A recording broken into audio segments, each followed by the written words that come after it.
बिस्मिल्लाहिर्रहमानिर्रहीम। अस्सलाम वालेकुम दोस्तों, इस वीडियो में हम बहुत सारी चीज़ें डिस्कस करने वाले हैं। सबसे पहले इमरान खान ने क्यों जलसे में लॉन्ग मार्च की अनाउंसमेंट ना की और इससे क्या हासिल होने वाला है, और सबसे इम्पोर्टेंट बात कि मैं यही चाहता था कि इमरान खान कोई लॉन्ग मार्च वगैरह ना करे और थोड़ा सा ठंडे दिमाग से सोचे, क्योंकि बहुत कुछ अचीव करने को अभी बाकी है और बड़े आराम से अचीव होगा। वायलेंस के थ्रू कुछ ज्यादा अचीव भी नहीं हो सकता। सो इमरान खान ने ऐसी स्ट्रेटेजी क्यों अपनाई, ये डिटेल में डिस्कस करेंगे। दूसरी चीज, ये जो 3-4 ऑडियो लीक्स हुई है शहबाज शरीफ के हवाले से, ये ऑडियो लीक किसने की है और किस वजह से की है। ऑडियो के अंदर जो कुछ है वो तो आप सबको पता है। ये कौन शख्स है जो इन्हें ब्लैकमेल करने की कोशिश कर रहा है नून लीग को प्रिसाइजली, और क्या इसमें नून लीग वाले अपने भी शामिल है या नहीं है। सो चलिए शुरू करते हैं, इन सब चीजों को सीक्वेंस में डिस्कस करने की कोशिश करते हैं। सबसे पहले आते हैं इमरान खान के जलसे के हवाले से कि इमरान खान ने लॉन्ग मार्च के हवाले से क्यों मतलब है ना पीछे हट गए, ये हो गया वो हो गया। मैंने पहले भी 2-3 वीडियो पीछे देख लेंगे आप, उसमें मैंने कहा था कि इमरान खान को इस तरह की एग्रेसिव स्ट्रेटेजी नहीं अपनानी चाहिए। वजह यह है कि इस वक्त सारे के सारे कार्ड्स तो वैसे ही इमरान खान के पास है। इस वक्त जितनी देर तक ये गवर्नमेंट चलेगी ये जलीली होते रहेंगे, इनको हासिल कुछ भी नहीं होगा। ये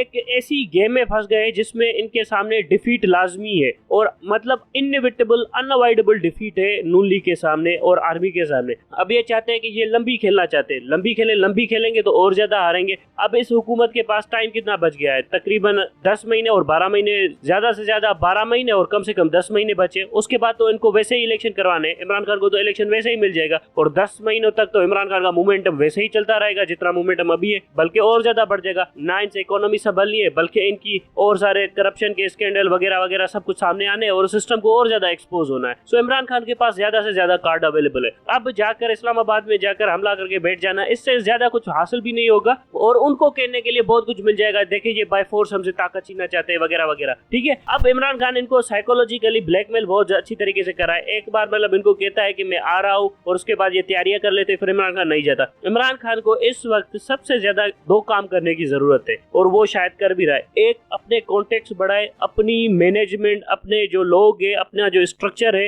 वो ज्यादा से ज्यादा पावरफुल करे, ताकि नेक्स्ट इलेक्शन में भी उसे काम आए और अगर कभी लॉन्ग मार्च करनी भी पड़े उसमें भी काम आए। दूसरा जो सबसे इंपॉर्टेंट काम है कि उसको कौन कौन से कॉन्स्टिट्यूशनल चेंजेस करने हैं पार्लियामेंट में जब वो प्राइम मिनिस्टर बनकर आएगा, वो सारी डिटेल डॉक्यूमेंटेशन, वो सब कुछ पहले से प्रिपेयर होना चाहिए। और कौन कौन से जनरलों ने और कौन कौन से लोगों ने इसको धोखा दिया है, उनसे किस तरह से हिसाब लेना है, ये भी सारी प्लानिंग इमरान खान को पहले से ही करनी पड़ेगी। क्योंकि जब आप हुकूमत में आते हैं तो आपके सामने बहुत ज्यादा काम आ जाते हैं, फाइनेंस से रिलेटेड, फॉरेन पॉलिसी से रिलेटेड, फिर आप अपना अटेंशन वहां पर नहीं दे सकते। सो ये सारी चीजें हुकूमत में आने से पहले ही तैयारी करके रख लेनी चाहिए इमरान खान को। अब आते हैं कि ये लॉन्ग मार्च ना होने से इन नून लीग वालों को क्या नुकसान हुआ। नून लीग वालों को ये नुकसान हुआ कि अब इनके ऊपर एक और थ्रेट रहेगा कि ये लॉन्ग मार्च कभी ना कभी आना रहे और कभी ना कभी आएगा, और फिर उसके लिए इनके जहनों में ये रहेगा कि कहीं ऐसे टाइम पे ना आ जाए जिस टाइम पे नून लीग बहुत ज्यादा वनरेबल हो, जैसे कि इस वक्त हो गई है। सो ये नून लीग के लिए हमेशा एक थ्रेट बनता रहेगा, जिसकी वजह से हुकूमत अपने टोज पर खड़ी रहेगी। मतलब हुकूमत अपने आप को स्टेबल नहीं समझेगी। जब तक हुकूमत अपने आप को स्टेबल नहीं समझेगी, कोई फाइनेंशियल स्टेबिलिटी नहीं आएगी, कोई इनके पास सक्सेसफुल अचीवमेंट नहीं आएगी। जब इनके पास फाइनेंशियल अचीवमेंट नहीं आएगी तो ये आने वाले इलेक्शन में सेल क्या करेंगे, 1 साल के बाद ही इलेक्शन है, उसमें ये सेल क्या करेंगे, और उसके बाद ये मातम वातम करते हुए चलते बनेंगे, और उसके बाद इनको लग पता जाएगा कि इलेक्शन में कैसे वाइप आउट हो जाते। बल्कि इमरान खान को और ज्यादा स्ट्रेंथ बिल्ड करके 2/3 मेजोरिटी की तरफ जाना चाहिए, और भी बहुत ज्यादा जोन है जैसे बलूचिस्तान है, इंटीरियर सिंध है, वहां पर कॉन्सेंट्रेशन करनी चाहिए कि वहां से भी बहुत ज्यादा सीटें निकाले ताकि 2/3 मेजोरिटी इमरान खान के पास आ जाए।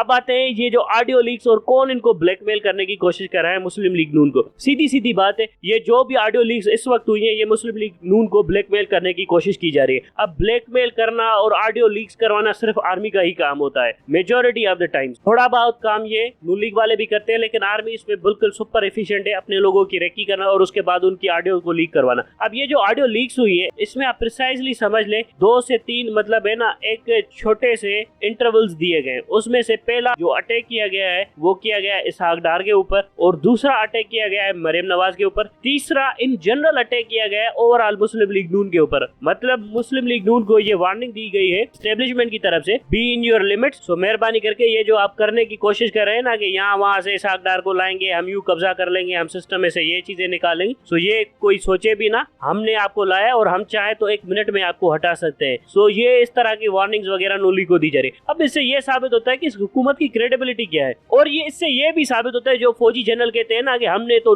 इनको नहीं लाया, ये तो नेचुरल प्रोसेस में आए, अब इनको क्यों ब्लैकमेल कर रहे हैं। सीधी सीधी बात है, फौज ने इनको लाया और उसके बाद फौज इनको अपने अंडर में यानी अपने अंगूठे के नीचे रखना चाहती है, इसीलिए इनके ऑडियो लीक्स करवा रहे हैं और 2 मिनट भी नहीं लगेंगे फौज को इनका तख्ता उलटने में। सो इन सबको यही बताया जा रहा है कि आप करप्शन करते हैं, जो कुछ भी करते हैं, एजेंसियों को सब कुछ पता है, वो रिकॉर्ड करके रख लेते हैं, और जब आप एजेंसियों के लिए थ्रेट बनेंगे तब ये आपके सबूत लाकर आवाम के सामने फेंक देंगे और फिर दुनिया के सामने एजेंसियां ये क्लेम करेंगी हम देखें इनके ऊपर नजर रखते हैं, ये करप्ट है वगैरह। अगर हम ना नजर रखें तो इनकी करप्शन कौन बाहर लाएगा, और फिर इन करप्शन में इनका ट्रायल कभी भी नहीं होगा, इनको सजाएं कभी भी नहीं होगी, इनको ब्लैकमेल किया जाएगा, इनकी आर्म ट्विस्टिंग की जाएगी और वो फैसले ले लिए जाएंगे जो एजेंसियों को सूट करते हैं। उसके बाद यही केसेस आराम से हटा दिए जाएंगे और इनको एक और एनआरओ दे दिया जाएगा। यही गंदा खेल हमारी इस्टेब्लिशमेंट 70 साल से इस मुल्क के साथ खेलती आ रही, जिसकी वजह से ना कभी करप्शन खत्म हुई, ना कभी करप्ट पॉलिटिशियंस खत्म हुए, बल्कि उन करप्ट पॉलिटिशियंस को रखना इस्टेब्लिशमेंट की मजबूरी होती है, क्योंकि करप्ट पॉलिटिशियंस कॉम्प्रोमाइज्ड होते हैं और इस्टेब्लिशमेंट आराम से उनकी आर्म ट्विस्टिंग कर सकती है, अपने मकासद निकाल सकती है और उसके बाद वो उन्हें छोड़ देती है। और इस्टेब्लिशमेंट अलाउ करती है करप्शन करने के लिए इनको, और फिर ये चाहे करप्शन करते रहे, इस्टेब्लिशमेंट नहीं पूछती। जब इन्होंने इस्टेब्लिशमेंट को क्वेश्चन किया, ये उनके करप्शन के केसेस लाकर उनके सामने रख देते हैं। इससे इस्टेब्लिशमेंट का अपना ताकत बढ़ती रहती है, लेकिन इससे सबसे ज्यादा नुकसान हमारे मुल्क को होता है, इससे सबसे ज्यादा नुकसान पाकिस्तान की आवाम को होता है। इससे ये पता चलता है कि इस्टेब्लिशमेंट को पता है ये लोग करप्ट है, फिर भी इनके खिलाफ एक्शन नहीं लेती। वजह यह है कि इस्टेब्लिशमेंट को कभी भी पाकिस्तान के नेशनल इंटरेस्ट की परवाह ही नहीं है। इस्टेब्लिशमेंट सिर्फ ये चाहती है कि उसकी ताकत पैरामाउंट रहे पाकिस्तान के अंदर, वो सबसे ज्यादा ताकतवर रहे पाकिस्तान के अंदर, उसे कभी भी कोई भी क्वेश्चन ना कर सके पाकिस्तान के अंदर। यही है हकीकत पाकिस्तानी आर्मी की, पाकिस्तान की इस्टेब्लिशमेंट की, और इसे ये कहते हैं कि हम नेशनल सिक्योरिटी के कस्टोडियन है। आप नेशनल सिक्योरिटी के कस्टोडियन नहीं है, आप सिर्फ और सिर्फ अपनी ताकत बचाने के लिए लोगों को ब्लैकमेल करते हैं। Thank you very much.